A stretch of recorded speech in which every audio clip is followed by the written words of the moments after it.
And so I think this is a good time to bring in Oliver and Barbara. Yeah, So I guess I'll start with Oliver because you were navigating this with Founders Forum, yeah, and those of you who were not able to catch it, you'll be able to catch it on demand. But you had a great conversation with Jesse, the head of events at Founders Forum, and helping them navigate. Like you've been working for years with him, but this was so unique to come up with a hybrid experience. So can you yeah. touch a little bit about that and what you navigated?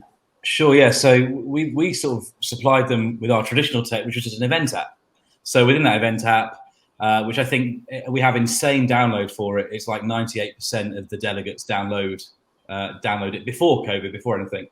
And I think because it enables their meetings and everything, it's really important. But their whole network is about meeting face to face because these are very, very busy people. They're tech entrepreneurs from all over the planet, and they bring them together for a number of different events. But their flagship event is in London in July every year.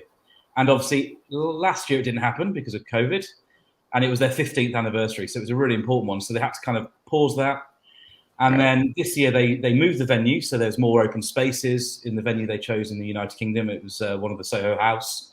If any of you have been to the one in New York or the one in LA or anything, but this is based on a farm, so perfect. So loads of little outbuildings, loads of open space. So we thought, great, it was happening a few days before the government were due to change regulations here to make it more free, and then it all got delayed.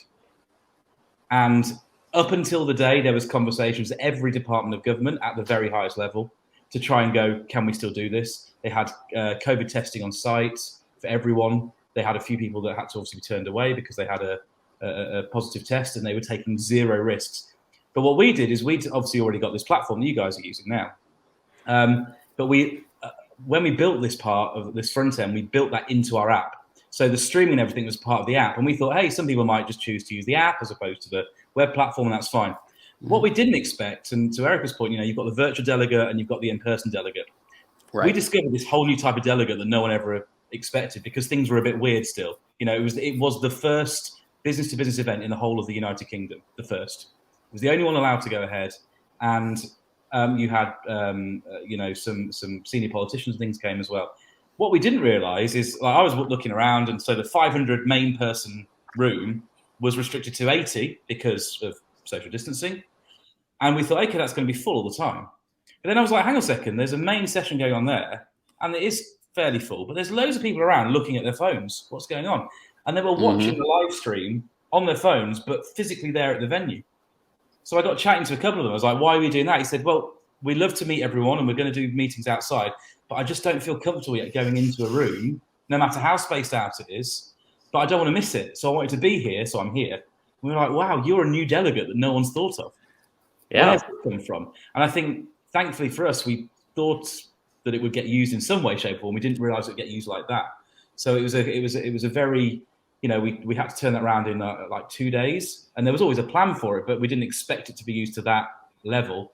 And the situation was changing so fast here that up until the day before, we were like, is this going to happen? And it did because the team were fantastic. The AV team, they probably had double, maybe treble the amount of people on site in terms of crew to make it happen. And I think that the tech, the partners they had on site, that really made the difference because there's so many things that could have gone wrong, down to the connectivity, down to flights, COVID testing, all sorts of things. But it all happened, and I think it was because everyone was just like, "We're doing this, we're gonna make it happen." So I think sheer will plus some really good partners kind of made it all happen. For sure, and the right partners, all of that definitely is so critical to Mm. bringing an event together. And Barbara, so kind of keeping on the event specifics topic, and like maybe an event or two that you've worked on, with Big Head Cartoon. I'm not going to say the whole name again. Big Head Cartoon, and kind of there because there's so many different elements that y'all do. Either with that or Kate or anything, is there a kind of an event that sticks in your mind as one that you thought was done really well? There are two events that one in particular I want to talk about right now because I just saw Erica at the Search Foundation after party at the special event Cater Source conference in Miami.